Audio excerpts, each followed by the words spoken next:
एहसान के दुकान में जान आता है और उसे धमकाता है ये कहकर कि तुमने कई सारे लोगों को लूटा है, तुमने ये शॉप भी 40,000 में खरीदा है और अब तुम इस पर 60,000 का प्रॉफिट चाहते हो। इतना तो कोई मनी ब्रोकर भी नहीं कमाता है, इसलिए मैं तुम्हें ये वार्निंग देता हूँ कि उन लोगों को उनका ये शॉप वापस कर दो या फिर 6 सालों तक जेल में सड़ो। Choice is yours. ऐसा कहकर जान वहाँ से चला जाता है। और फिर वही दूसरी ओर सनम तैयार होकर ऑफिस के लिए निकल रही होती है। इतने में ही मिल्की वे उससे कहती है, सनम रुको, कल रात तुम कहाँ थी? तो सनम कहती है, मैं अयान के साथ थी। फिर सनम ने मेकअप लगाया है, ये देखकर उसकी मॉम बहुत ही शॉक हो जाती है। क्यों नहीं मिल्की वे, अब तो तुम्हारी बेटी जवान हो चुकी है। फिर इतने में ही एहसान आता है और वो सनम की फैमिली से कहता है, प्लीज आप लोगों की दुकान आप वापस ले लीजिए, मुझे इससे कोई प्रॉफिट नहीं हो रहा है। ऐसा कहकर एहसान शॉप की चाबी लौटा देता है और वहाँ से कट लेता है। ये सब सुनकर सनम की फैमिली को बहुत खुशी होती है। फिर सीन ऑफिस में शिफ्ट होता है, जहाँ सनम और जान की कल की हरकतों को मद्देनजर रखते हुए ऑफिस के सारे लोग जेजे से पूछते हैं, बताओ ना जेजे, प्लीज बताओ ना, क्या जान और सनम का चक्कर चल रहा है? तो जेजे कहता है, अरे ऐसा कुछ नहीं है। फिर इतने में ही सनम ऑफिस में आती है और जान भी ऑफिस में आता है। वो दोनों ऑफिस में जा ही रहे होते हैं कि डेरन वहाँ पहले से ही डेरा डालकर बैठी होती है। डेरन सनम को बाहर भेज देती है और जान से कहती है, देखो मिस्टर जान, जब कल आप यहाँ पर नहीं थे तब हम सब ने मिलकर बात को संभाल लिया। अब ये कैंपेन हमें मिल गया है। तो जान कहता है, मुझे ये कैंपेन नहीं करना है, ये डील कैंसिल कर दो, वैसे भी वो एक अच्छा इंसान नहीं है। ये सुनकर डेरन कहती है, आई कांट बिलीव दिस, यहाँ $1 मिलियन की बात हो रही है, हम टर्की की नंबर 1 एजेंसी बन गए हैं और अब आप ये कह रहे हैं? तो जान कहता है, डेरन नो प्रॉब्लम, अब तक क्या हम फैब्रिक के पैसों पर पलते आए हैं क्या? आपको तो हमारी कोई परवाह है ही नहीं। अगर मिस्टर अजीज यहाँ होते तो वो ये सब नहीं होने देते। फिर जान कहता है, ऑल राइट, उन्हें अंदर भेज दो। फिर डेरन कहती है, अरे नहीं मिस्टर जान, आप पहले जेजे से बात कर लो। फिर जब जान जेजे से मिलता है तब जेजे घबरा कर जान को बताता है कि कल उसने फैब्रिक को कन्विंस करने के लिए एक मासूम सा झूठ बोला है कि आप और सनम एक दूसरे से बहुत ही प्यार करते हैं और इसलिए सनम को फैब्रिक के साथ देखकर आप जेलस हो गए थे और सनम को लेकर वहाँ से चले गए। ऐसा कहकर जेजे वहाँ से भाग जाता है और फैब्रिक वहाँ पर टपक जाता है। फिर सीन सनम के शॉप पर शिफ्ट होता है, जहाँ खाली शॉप को देखकर मिल्की वे निहात से माफी मांगती है, ये कहकर के आई एम सॉरी, मैंने उस दिन हमारे शॉप की सारी चीजें बांट दी। तो निहात कहता है, कोई बात नहीं, हम फिर से शुरुआत करेंगे। वहीं दूसरी ओर सनम बहुत ही खुश होती है। तभी गुलिस उसे बताती है कि मिस्टर जान की एक गर्लफ्रेंड भी है, पोले। ये सुनकर सनम को लगता है कि जान उसके साथ कोई गंदा खेल खेल रहा है, इसलिए वो गुस्सा हो जाती है। फिर सीन फैब्रिक पर शिफ्ट होता है। वो जान से कहता है, मैं सोच रहा हूँ कि हम सब एक मोटिवेशनल इवेंट ऑर्गेनाइज करते हैं जिसमें सारे कपल पार्टिसिपेट करें। फिर ये सब कहकर फैब्रिक जान से माफी मांगता है और वो कहता है, क्या मेरी मुलाकात सनम से हो सकती है? तो जान डेरन को सनम को फोन लगाने के लिए कहता है। डेरन के पास नंबर न होने की वजह से डेरन गुलिस को पूछती है, क्या सनम वहाँ है?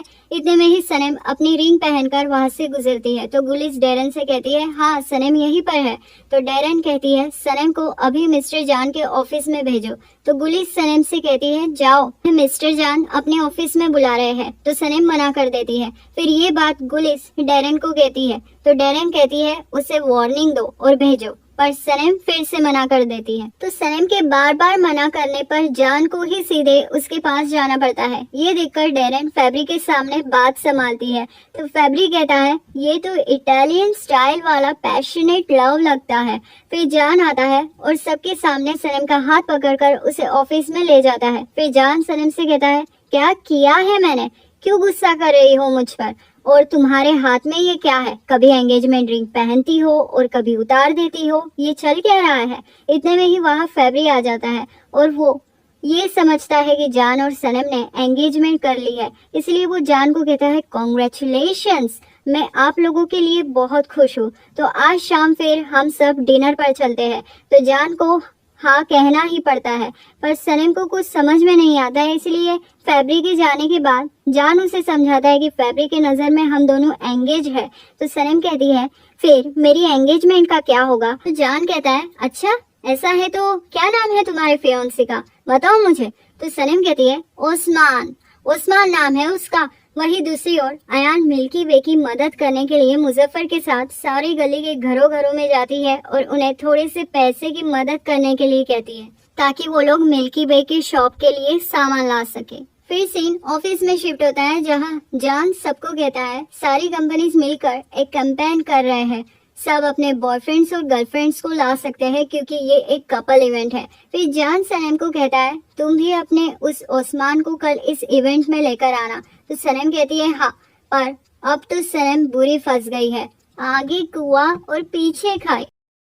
शुरुआत आर्किव और जान से होती है जहां आर्किव सनम के स्केच का पोस्टर बनाकर जान को दे देता है और जान उस पोस्टर को देखकर इम्प्रेस हो जाता है।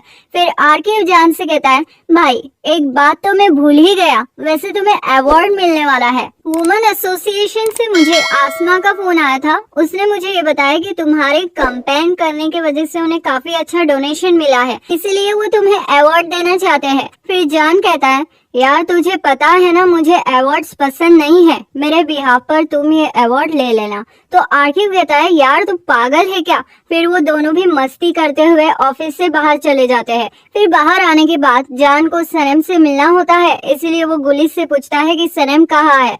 तो गुलिस जान को बताती है वो आकर रूम में गई है। फिर सीन लायला और सनम पर शिफ्ट होता है जहां लायला सनम से कहती है मुझे तो कुछ समझ में नहीं आ रहा है कि तुम ओस्मान को कैंप पर चलने के लिए कैसे कन्विंस करूंगी। फिर सनम कहती है तुम इसकी फिक्र मत करो, मैं ओस्मान को कन्विंस कर लूंगी, वो तुम्हें बहुत लाइक करता है। फिर इतने में ही जान वहां आ जाता है और वो सनम से कहता है सनम मैं तुम्हें शाम 7 बजे डिनर के लिए पिक करने आऊंगा। तो सनम कहती है मैं खुद वहां आ जाऊंगी, आप मत आओ।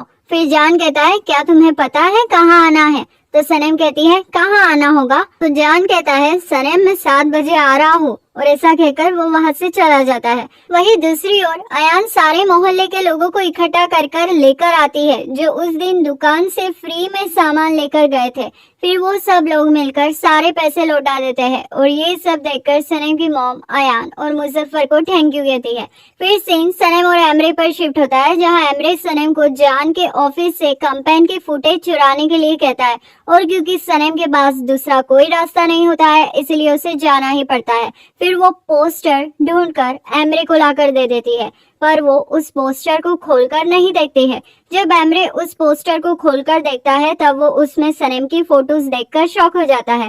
फिर एमरे फटाफट से उन फोटोज को मोबाइल में ले लेता है और फिर सनम से उसे वापस रखवा देता है। वहीं दूसरी ओर अयान और सनम ओस्मान की शॉप पर जाते हैं, पर उनकी बात बिना सुने ही ओस्मान उन्हें चैटर बॉक्स कहकर दुकान से हकाल देता है। फिर सनम और अयान वहां से जाने का नाम ही नहीं लेते हैं, इसलिए ओस्मान को बाहर आना ही पड़ता है। वहां लायला आ जाती है और ओस्मान उसे देखकर समझ जाता है कि ये लोग मिलकर मुझे इस बार कुछ बड़ी टोपी पहनाने वाले हैं। फिर लायला ओस्मान को सनम का फियांसी का नाटक करने के लिए कहती है, लेकिन इस बात के लिए वो बिल्कुल नहीं मानता है। लायला ओस्मान से कहती है अरे ओस्मान मान जाओ वरना हम दोनों की नौकरी चली जाएगी।